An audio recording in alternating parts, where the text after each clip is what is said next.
Coming up, my next guest is one of the absolute experts on Aboriginal financial literacy. Terry Goodtrack has spent his life teaching people how to manage their money. He thinks that without financial management skills, there can never be economic reconciliation. Welcome to this Raw Talk special. Terry, welcome to this Raw Talk special. Oh, thank you, Elsa. Let me start by asking you, what does economic reconciliation mean to you? I think what it means to me, economic reconciliation, is there's more than just, I think, corporate Canada and Indigenous communities getting together. There are key indicators that are just important to improve on social issues, but also the idea of participating in the Aboriginal economy. And I think economic reconciliation sort of means that what we need to do is ensure that both of those go hand in hand. I don't think that... the economic and the social. The economic and the social, right, sort of indicators. I don't think that one can go without the other. I think the choices have to be made to go for both of those to progress in not only within Indigenous communities, but Canada as a whole. Within the context of economic reconciliation, what do you see the relationship between Indigenous communities and the resource industry should look like? So I think the resource industry needs to ensure that Indigenous communities play a part in the projects, right? So I think there has to be equity stakes. Prior we had our IBAs were along the lines of training. There was maybe some minor cash sort of outlay. But there's got to be more equity stakes in the projects so that we can all sort of enjoy the economic prosperity together. You yourself, you are successful. You've progressed through managerial financial positions in many organizations. What does it take to succeed in the way you've done? Well, I'm a proponent of education to begin with, right? Because I think education broadens your thinking, and I think that, selecting sort of the right disciplines are important. And it doesn't have to be only, business, commerce, and that kind of thing, right? But I think, as you're progressing, it's sort of higher levels of thinking as you're going through your career. I think the idea of relationship building is very important. I think. What types of relationship? So relationship building with all different types of stakeholders, whether that be with the community, Indigenous community, whether that be with corporate Canada, whether that be with government, charities, educational institutions, right? And I think building those relationships over time help you achieve certain goals, the bigger, the larger goals, right? Because people want to get on board.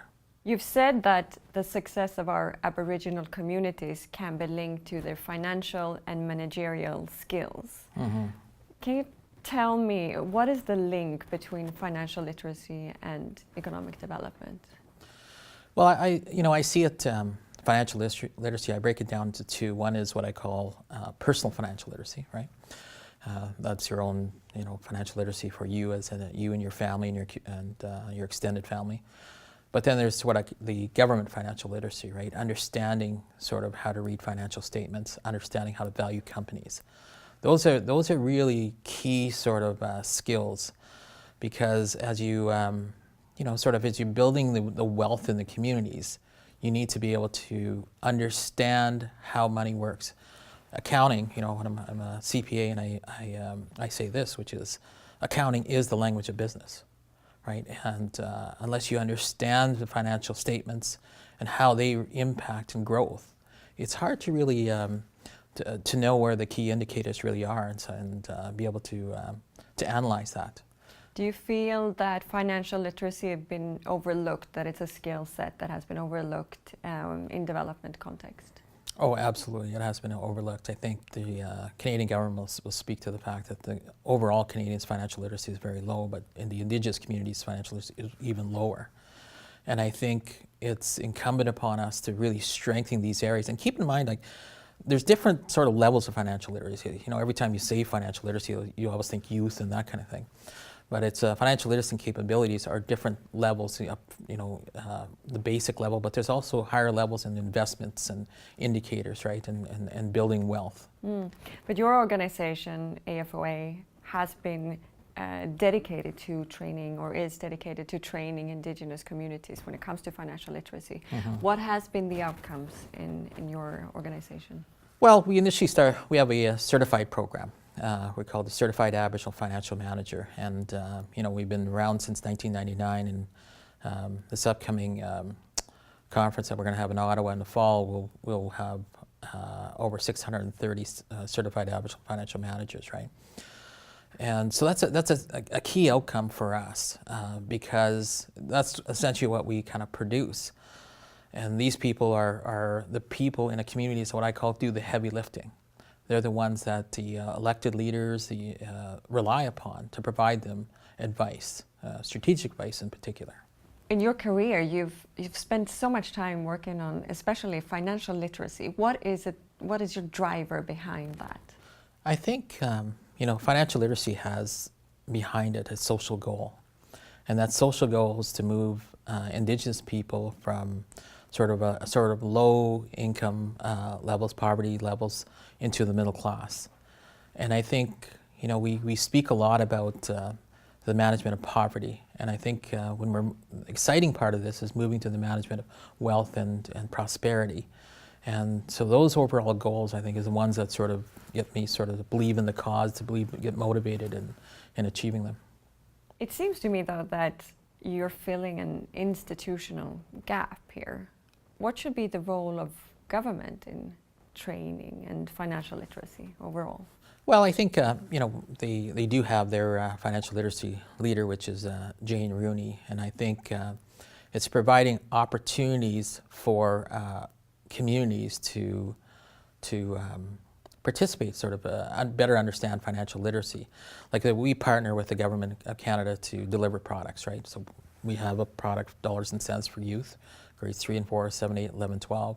But we also have a product that we actually embarked upon with our counterparts in the States on the investment governance with Harvard University. So, there's a broad spectrum, and what we try to do is target what is the needs of our community in certain areas, and then go after those niche areas and improve the financial literacy, financial education, financial capability in those areas. And recognizing, financial education is just not enough. There actually has to be the execution part of this. Very often, mineral resources are concentrated on Aboriginal territories. Yes. In your view, how prepared are Indigenous communities to negotiate with resource developers? We have communities, a broad spectrum of communities. I would say some of our communities are very challenged in terms of their management financial capacity, and some communities are very high performing. So I think on the high-performing side, they've already invested in these type of professionals that can negotiate very well with resource companies. I think on the other side of the spectrum, which is our challenge communities, I think that's an area that we really need to improve, right? And so the communities can operate at that same sort of playing field as when they go into these discussions with resource companies. And what is the solution? Is it bringing in external experts, or is it internal training? I think it's a combination of both. I think, when you're talking about building capacity in a challenged community, this is not a short-term process. This is a long-term, 20, 30-year process, right? I think a community has to make a concerted effort to focus on, who within the community that they think that they want to invest in particular the groups and so forth, into succession planning and that kind of thing. But I think in the short term, the reliance on outside contractors is important. But I think you've got to absolutely invest in the community members to be able to take those, be able to negotiate and take these other skill sets on leadership and strategy, and to be able to move the communities forward. In general, what is your feeling? Are resource companies approaching the Indigenous communities in the right way? Well, it's a negotiation, right? And I think, I think, with organizations like the Canadian Council for Aboriginal Business, I think has brought us certainly an awareness of certainly the plight of communities and obviously the resources that they have on our traditional lands. I hope what it is, it's that they better understand that in the long-term success of all of us as Canadians, it's important to ensure that there's equitable sharing of projects, of revenues, while at the same time, and I stress this, ensuring that items that are dear to a lot of communities' hearts, which are environmental, are respected as well. How does self-determination then contribute to economic reconciliation? Well, I think through self-determination, communities are able to make their own choices. They decide what projects to invest in, what partners to come to the table. I could think of a project that Whitecap did, and Chief Darcy Bear explained to us was, they were trying to figure out, they were trying to build a road from Saskatoon to their casino in Whitecap. And initially, the province was saying that wasn't something that they were willing to do. But when he involved other municipalities into that project, he was able to convince sort of the province of Saskatchewan, and this is a good thing, to do a road right from a number of municipalities, which included going through the Whitecap First Nation and their casino, right? So it was one of those things, I think, which was it's a choice he was able to make and get the players to the table to achieve the result that he needed. Terry, thank you very much for joining this Raw Talk special. Thank you very much for having me here.